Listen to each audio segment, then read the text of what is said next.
Today, my guest is Jennifer McFalls. Jennifer is a South Grand Prairie High School alumni and one of its most accomplished athletes. She was a softball player who went on to play for Texas A&M University. She then played for the USA Olympic softball team as an alternate in 1996, then won the gold medal in the 2000 Games in Sydney, Australia. She is now the head softball coach at the University of Kansas. Jennifer talks to me today about how she got into the sport of softball and how it's changed the course of her life. She also talks with me about some of the struggles college athletes are going through during this pandemic and how she's handling keeping a college sports team in the time of COVID-19. This conversation was taped earlier in the quarantine, and even though this pandemic has slowed her schedule down for coaching softball, I am so very grateful that it allowed me the opportunity to get some time to talk with her. Jennifer is just one of the nicest, most humble people, and I'm so appreciative that she took the time. So without further ado, here's Jennifer McFalls. Hello, Jennifer. How are you? I'm doing great. I'm so glad that you had a second to be on with me today. And so for those of you that don't know who Jennifer is, Jennifer graduated from South Grand Prairie High School. You're an SGP alum. What year did you graduate? Yes. Ooh, do we have to talk about that? No, but 1990. Woo. 1990. So Right. I graduated with Ryan in 98, which is your brother. And I didn't realize, that's why I never knew you, because you had already left by the time that I got to school. That's okay. He made his own impact. But you had my mom, I think, right? Absolutely. Yes, I did. I still laugh to this day because, every time you do security questions on any password now, it's like, you always get that one. Where were you born? Who was your favorite elementary school teacher? And P-Core is every one of my passwords. So somewhere I'm just giving it away, I guess. But you just made my mother's day, my mother's year. Like, it was so funny because yesterday when you and I were, or day before last, we were talking, and you said, your mom told me to call you. And I said, did she even tell you what we're doing? And you're like, not really, but when Miss P-Core tells me to do it, I need to do it. I was a rule follower. I still am. So, when my teachers tell me to do something, I follow the directions. So. But you grew up in Grand Prairie your whole life. Absolutely. Yes. Yep. Born and raised. Still go back there all the time. My job has taken me a lot of different places. Softball's taken me a lot of different places. Mm-hmm. Grand Prairie's still home. And I get there quite often because I'm very close to my family and they're all still there. So changing a lot, huh? It has changed a lot.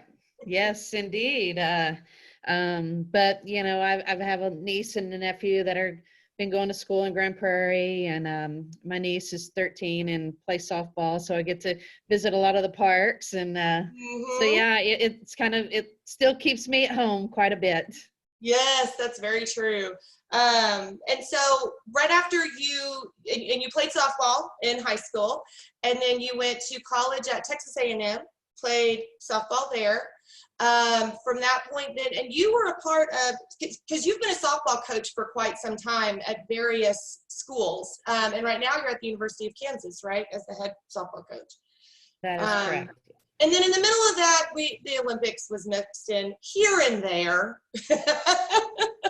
But yes, I could never really seem to put an end to my playing career, so I just kept on and kept on. It was just kind of a crazy time. Obviously, I was, unfortunately, just to date myself a bit, South Grand Prairie didn't actually have softball in high school when I was in school. So I just played, so I just played travel ball, club ball, and, I played other sports at South Grand Prairie, but softball was outside of that. And, just really fortunate and blessed to have had that opportunity and look to still get a chance to go to Texas A&M. So yes, when I finished my career there, then that was in 94. The first time softball was actually ever going to be in the Olympics was in 1996, and that was going to be in Atlanta. And so, I never would have thought I would have continued to play on past my college career, but one thing just led to another. One door kept opening, and tried out, and I was on the 96 Olympic team as an alternate, and before I knew it, 4 years later, I was on the Olympic team in 2000 in Sydney, Australia. So it was just, time flew by for me. But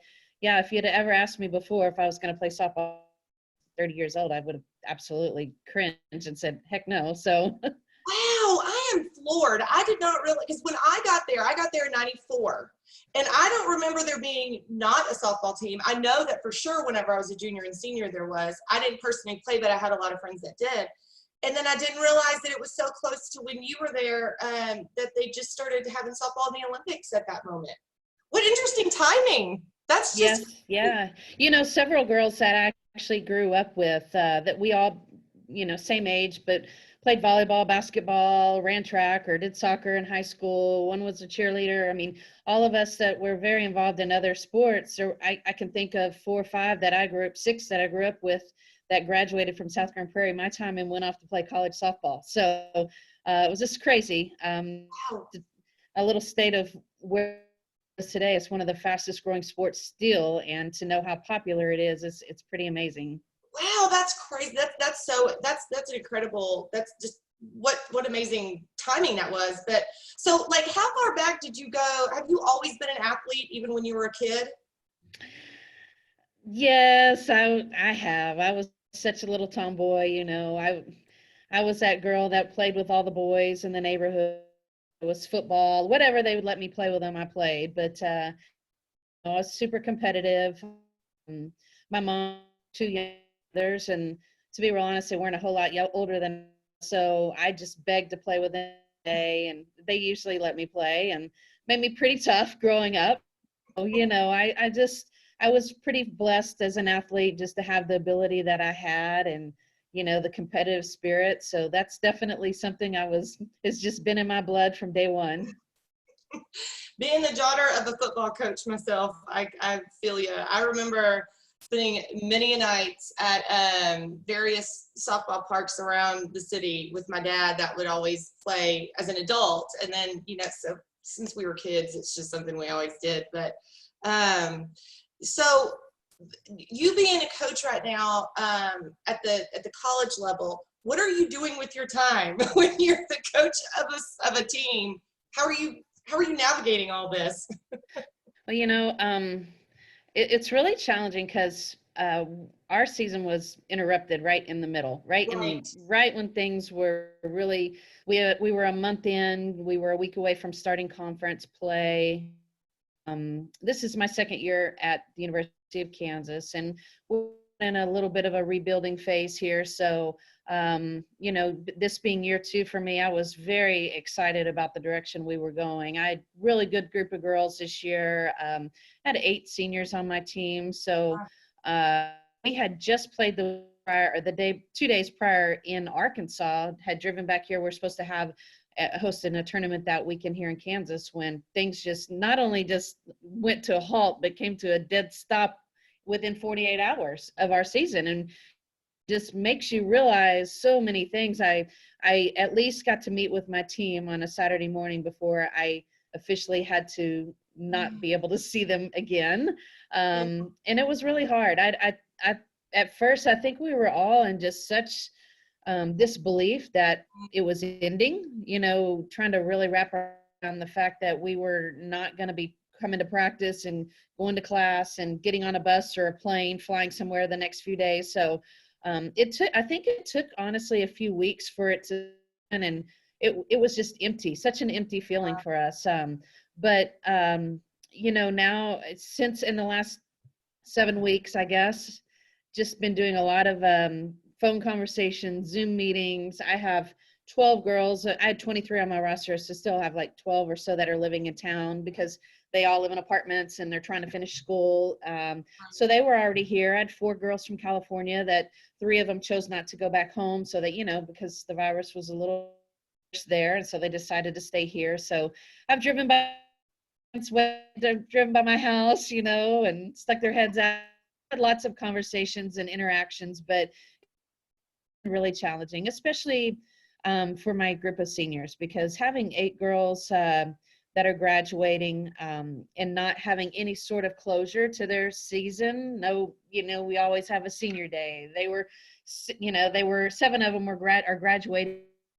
So it's just a crazy time for them. And I think it was really hard emotionally for a lot of them, just to know that things were, when you're a Division I athlete at a big school, small school all the time, and sweat and blood and tears you pour into your program and practices, and then all of a sudden it's just gone. It's Yes. just gone. Yes. I thought about you, and one of the reasons why, I kind of told you about some of the questions I wanted to go to today is because I have a friend of mine, she has a senior son. Actually, I think he graduated with her brother. But this kid has worked. He's a senior in high school. He's worked his entire life. He's played competitive baseball his entire life. Fortunately, like a couple weeks before all this happened, he had already committed to a college, but he missed the entire end of his season.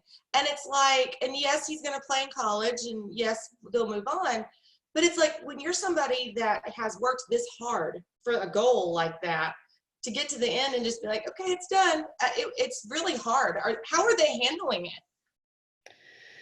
Well, the NCAA for us came out with a ruling that allowed all the athletes to have another year back. So my seniors, I think they were really pressed with the toughest decision, and that was, well, 5 of them already had jobs lined up. So they're like, well, do I come back for another year and have to start grad school or choose another major?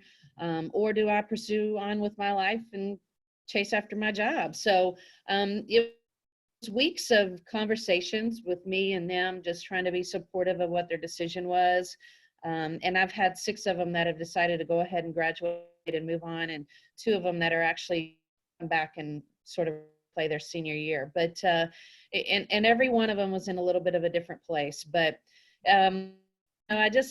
it's a crazy time, and obviously now I'm in the recruiting process of dealing with some younger kids. So the only kids have committed to us that have signed their national letter of intent are seniors in high school right now. So they're probably at home being really thankful that they've signed their letters. They have a commitment to the University of Kansas to come here and play. But then when you start getting into the younger ones that are in their prime time of being recruited, I think that's where it gets a little bit scary for them. So, they're the ones, maybe your friend, I'm not sure if he was a senior or junior, but, probably the juniors on down, that this is their prime time to be recruited. That's the most challenging piece for them, because really hard as a coach to recruit somebody off a video. And my inbox is unbelievably full right now with emails of just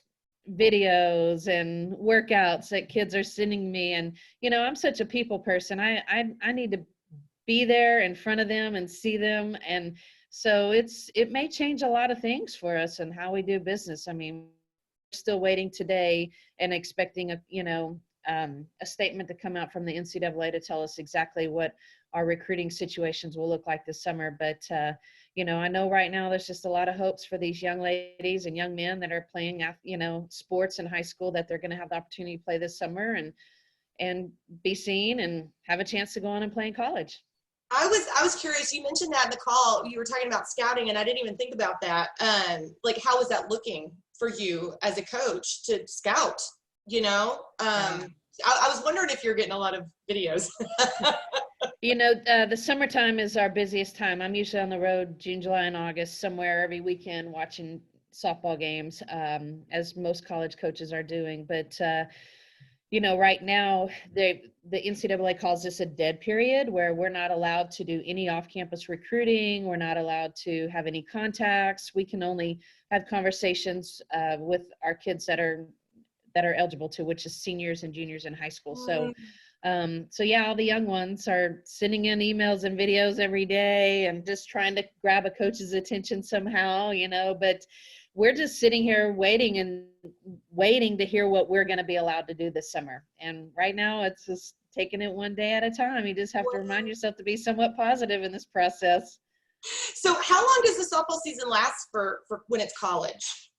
Okay, so we kick off our season about the first weekend of February, and it usually does not end until the end of the World Series is the first week of June. Okay. So we typically play anywhere between 56 games in our regular season. So it's just gone. The whole thing was just gone. We were almost halfway through. Oh man.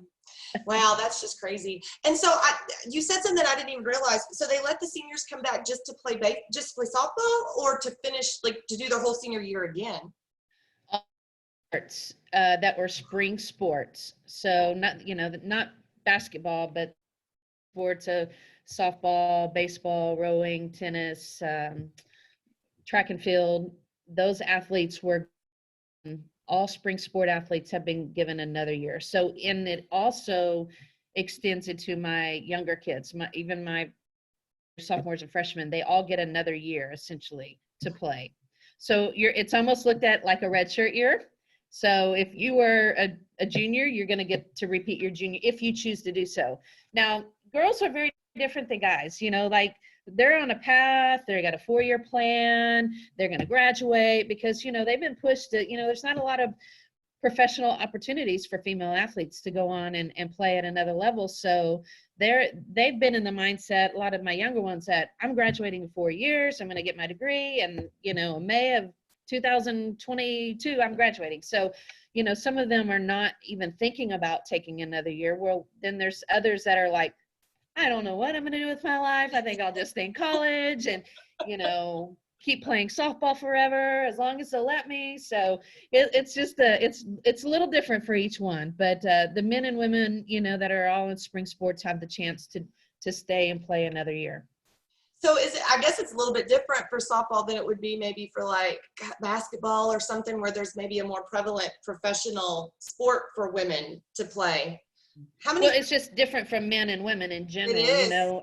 Even like if you compare softball and baseball, because a lot of the guys in college that are playing, at a big school are thinking, what, I'm going to play pro ball, so I'm going to get drafted, and their mindset was, oh my gosh, I just missed the last half of my season when scouts are looking at me. It's my one chance to get noticed and get drafted. So their career path may be slightly different than the female athletes.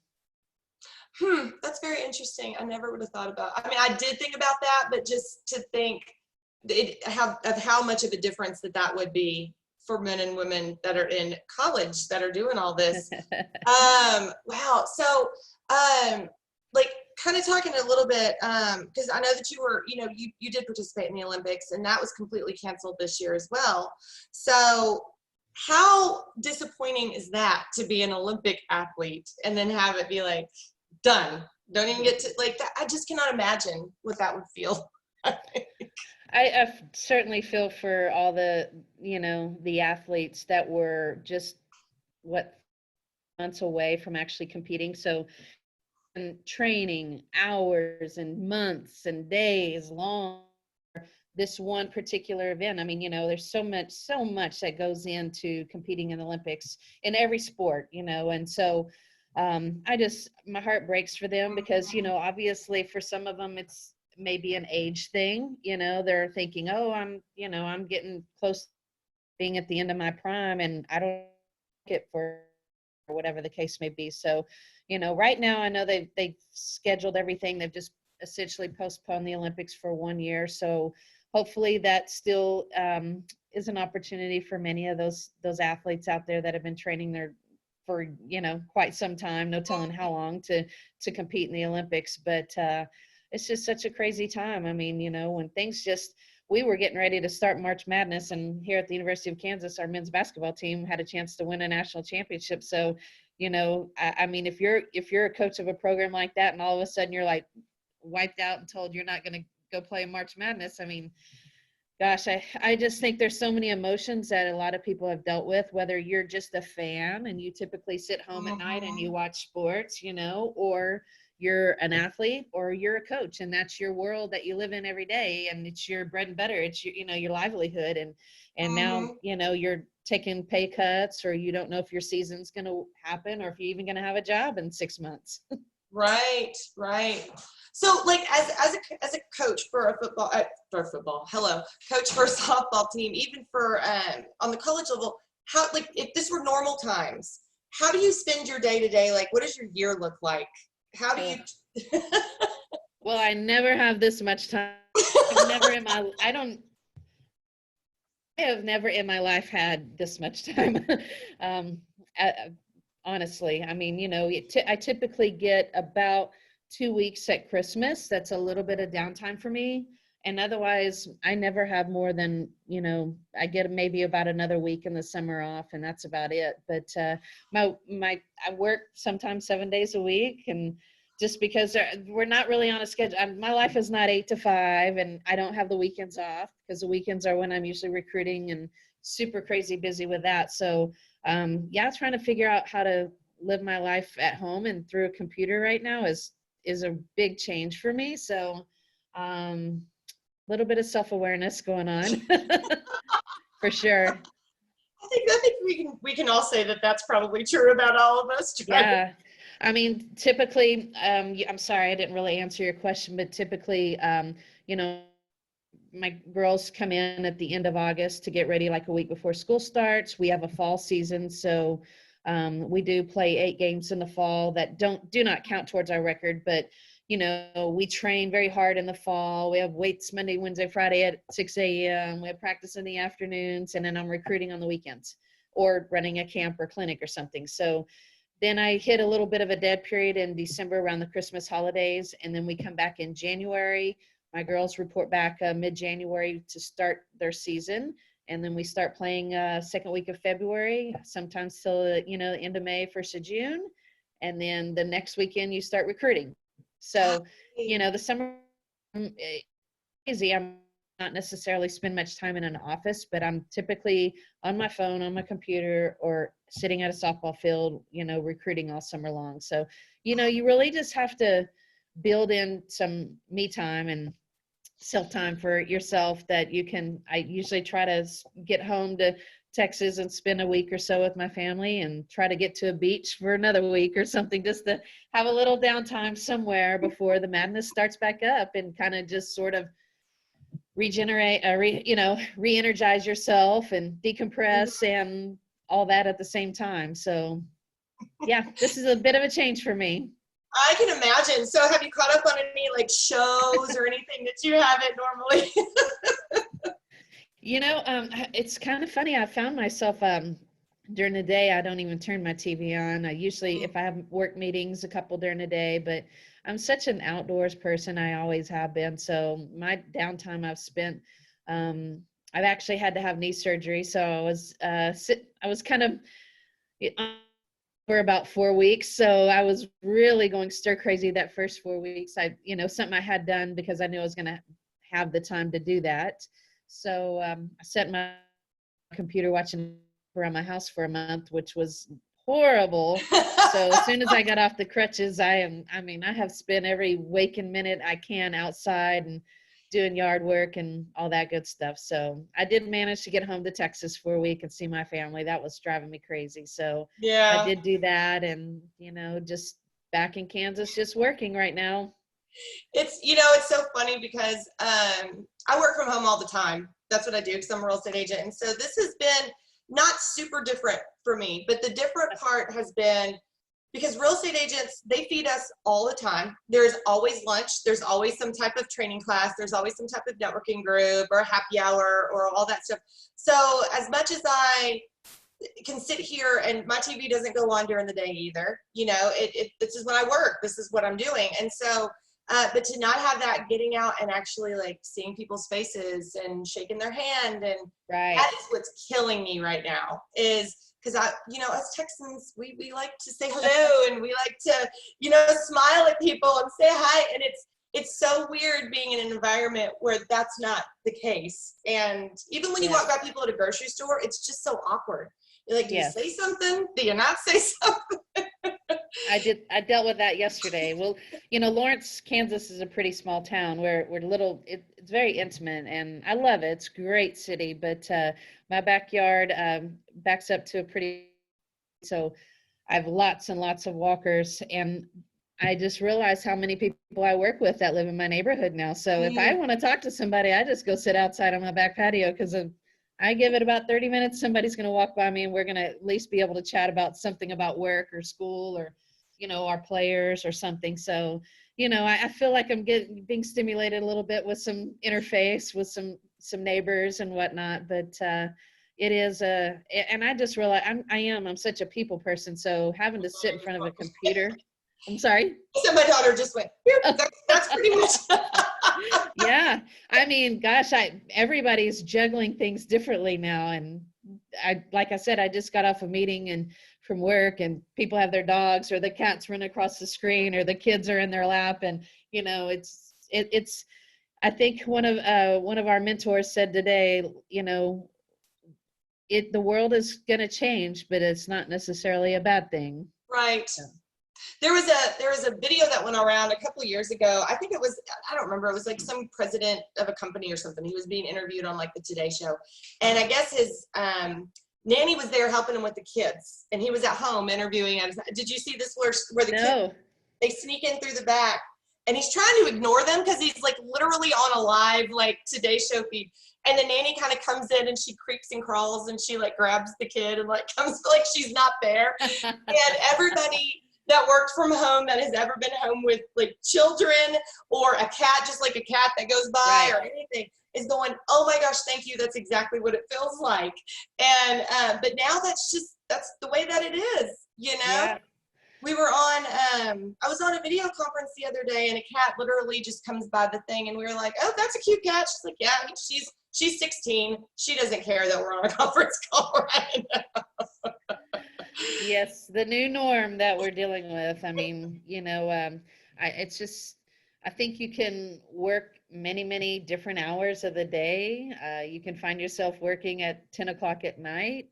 And sometimes I just think you have to figure out, you have to, decide like, I'm done at 5 o'clock. I'm not starting happy hour till 5. That's right. That's exactly. So you have to put parameters in your life. If not, you wouldn't have any, and then just scheduling some time like this with friends and having scheduled happy hours on the computer or it's just gonna wait till 5 today. We're not gonna start our happy hour at 11:30 in the morning.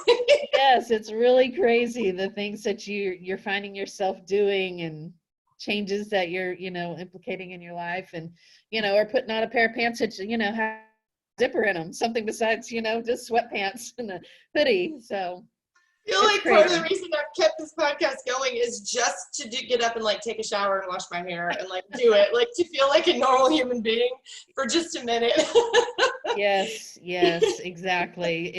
I said to myself, like, maybe I won't shower till I go to bed tonight. Like that's never, I'm the person that was like shower in the morning, go to work, go to practice, come home, shower. And, now I'm like, I could go all day without not seeing anybody. So who cares? So. Has Kansas been pretty restrictive about like shelter in place?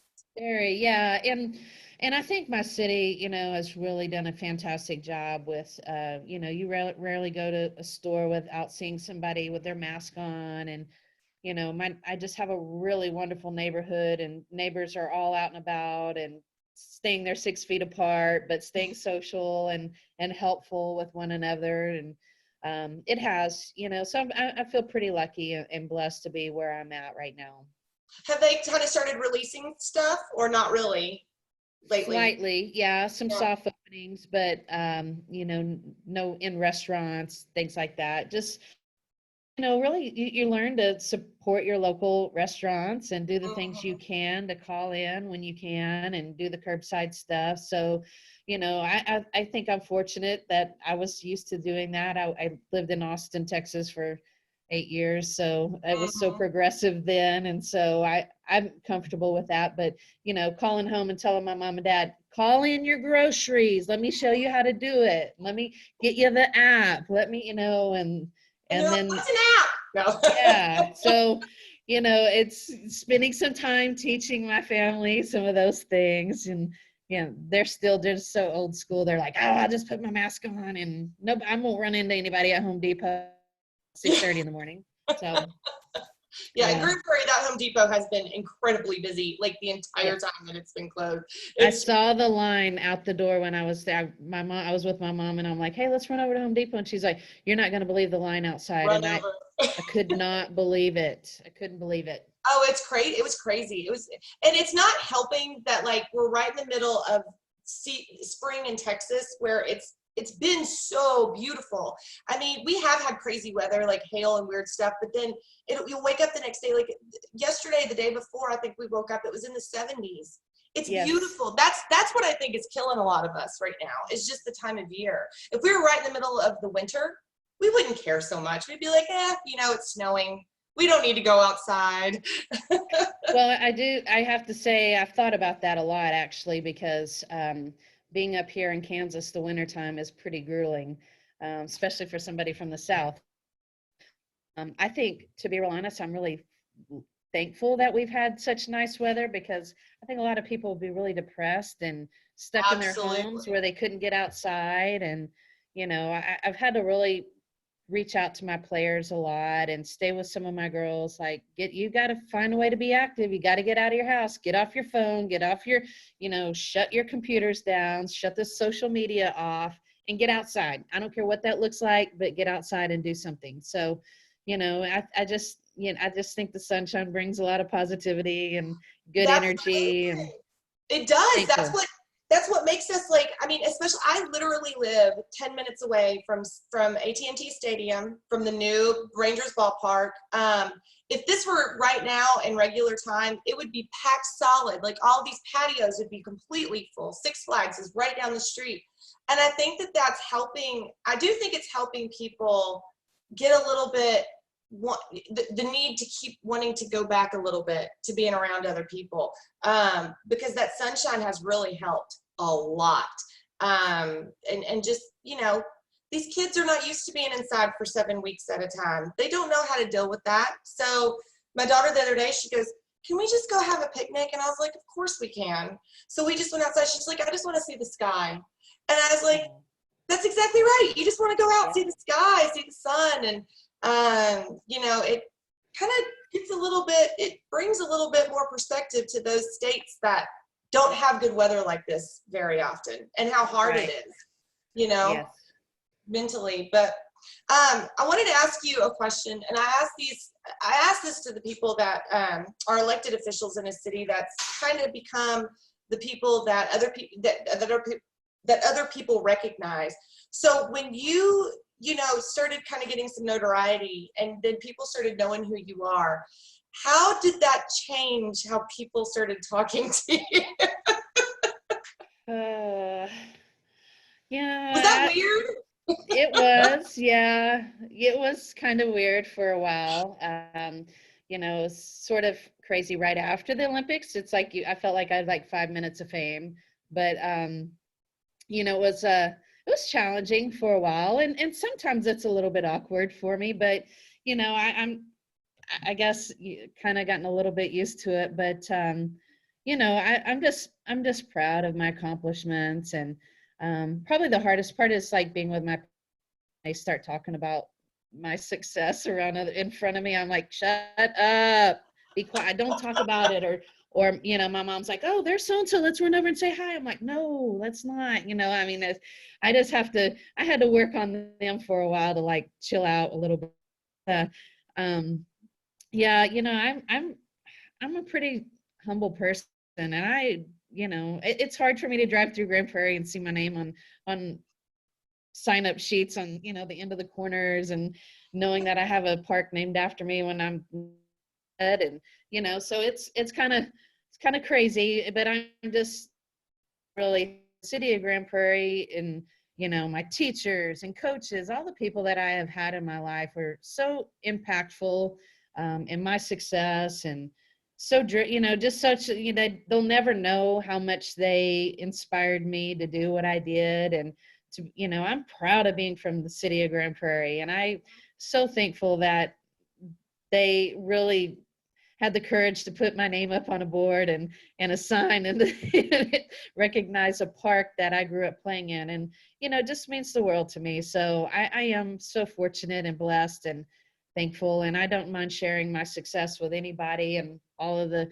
great things that I've had happen to me. But to be real honest, I'm still a little country girl that likes to go home and hang out with her family and get on the tractor and mow and be outside. The only hard part was like, gosh, my mom would be like, "Hey, let's run to Target." I'm like, I'm not going like this. I'm going to run into somebody, So, that becomes a little bit of a challenge when you kind of start thinking about how many people you're going to run into at the grocery store or go to Target or whatever. But, I'm seriously thankful and honored for the success I've had in my life. I feel like that's probably a hometown thing. Like when you're home and you haven't been home and they're like, let's go to Target. You're like, no, these people have not seen me in like a year. Like, yeah. Can I please fix my hair and like look decent before I used to feel like that every time I would come back to Grand Prairie when I didn't live here. And I just felt like I was always trying to just show up looking somewhat decent, you know what I mean?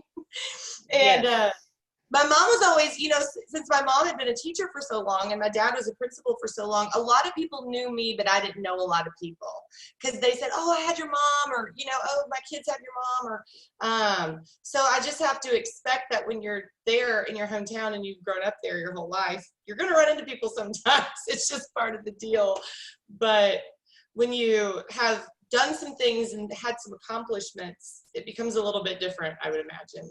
So. It is. It's kind of crazy now because, like I said, my brother has a little girl that's 13 and she's quite the athlete and softball player. So my nephew's sports as well, but she's kind of following my path. She doesn't go. I feel bad for her sometimes because, every time she goes somewhere, somebody's like, oh, you're McFalls, and she's kind of like, yes, that's my aunt. I'm sure she gets over it. Like she's so over it sometimes.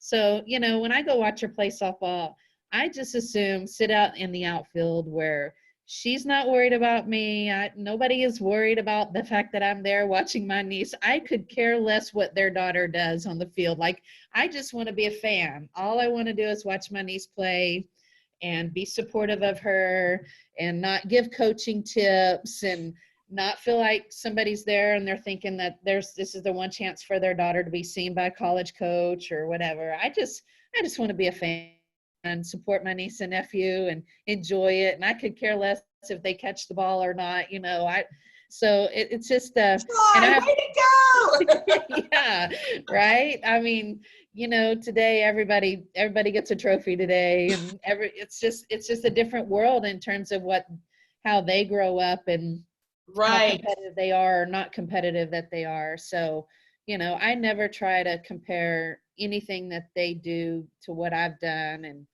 just try to, and I probably sometimes are way looser than not. I probably should step in at times. And, don't get me wrong, when we get in the car, we have our own conversations about what she should have done or shouldn't have done. But, at the same time, I just try to be a fan. Yeah. Well, do you ever feel like you have a hard time saying no? I'm sure you feel obligated sometimes to say yes to things that people ask you to do, but sometimes, I mean, sometimes I just can't help it. Honestly, I'm so busy. Like I said, this is a total change in my life. So to be able to have the time to do a call like this or, have another hour in my day, and it's enjoyable. It's great to be able to do that. But, it is hard. I mean, for a long time, people were like, oh, can you come back here and do a camp? Can you do this for my team? Can you come to practice? And I did it. I had to finally just say, I can't do that. I couldn't be everywhere in one place. And so, being a college coach, unfortunately, there's so many rules and that kind of put some boundaries up for me anyway. Yeah. But, it's challenging at times to just try to find a little bit of downtime and say no. It's so funny because I've heard people say that, whether they're moms or they're working or their parents or they're, really involved in their church or whatever it is. I've heard a lot of people say, this has given me permission to learn how to say no and to put up boundaries and realize just how much I was overextending myself beyond what was comfortable for me.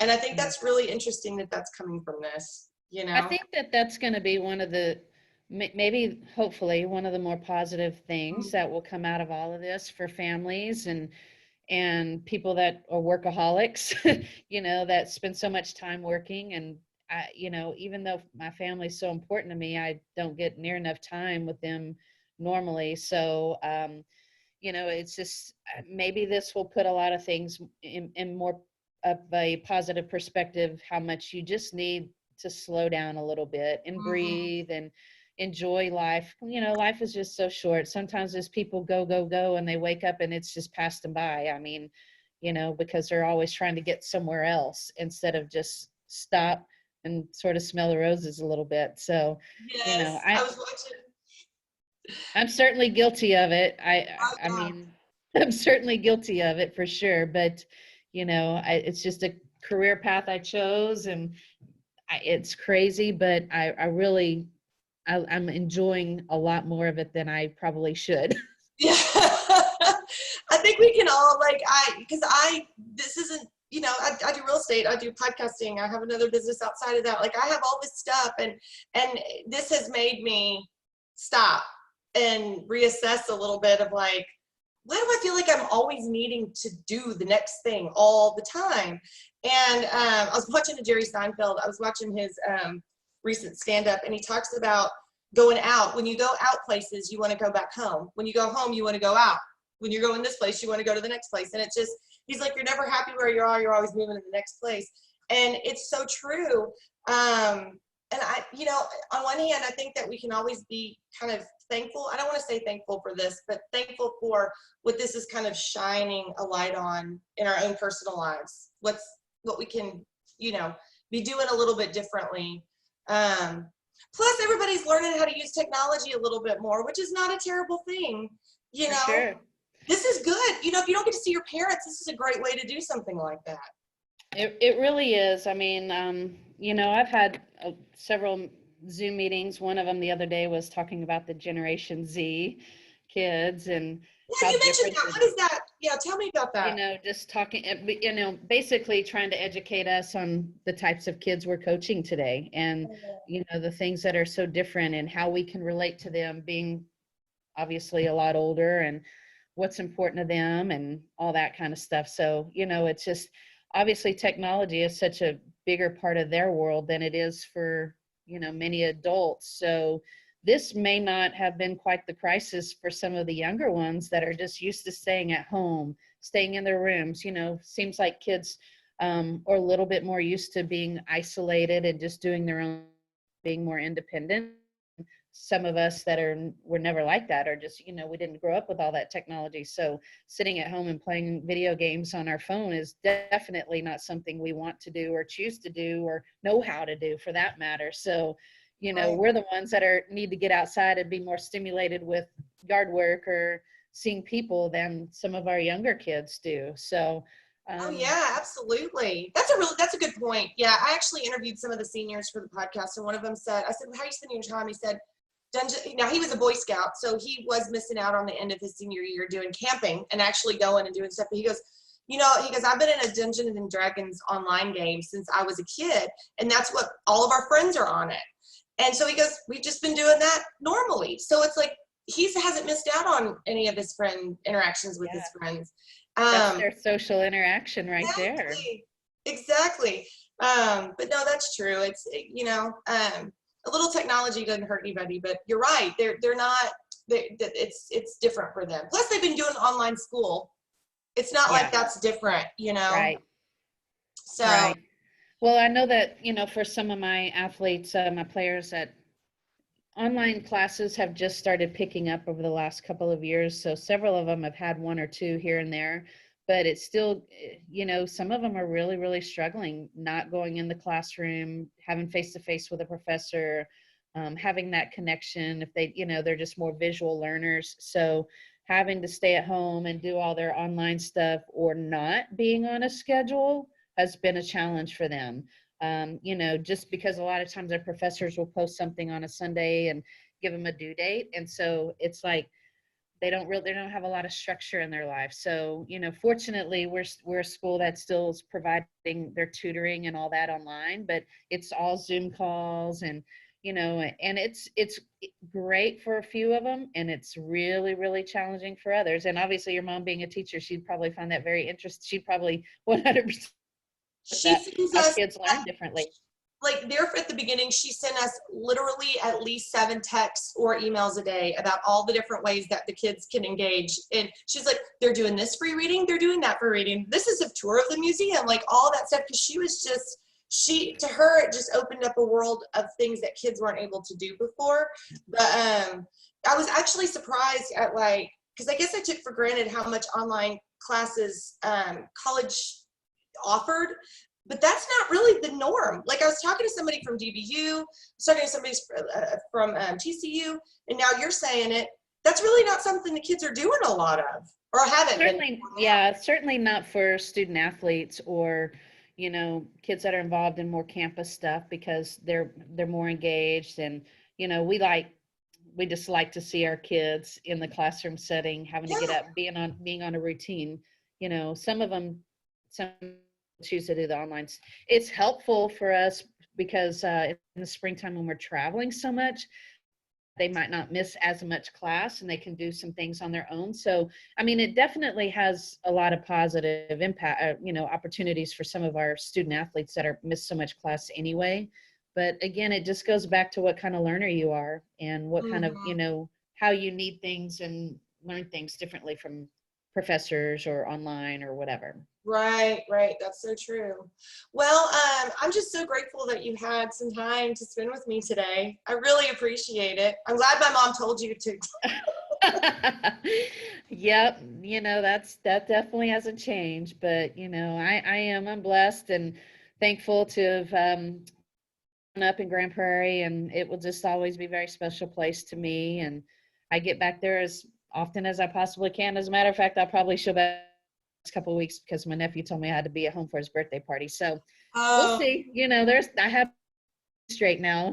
A lot of things I usually miss out on because of my softball season. See, and now there's no excuse, and he's like, I'm totally getting her to come back. Yeah, no, you know, 8 hours and not an excuse for him. So, you know, I got to figure out how to get home. So That's awesome. Well, I just really appreciate it. Thank you again.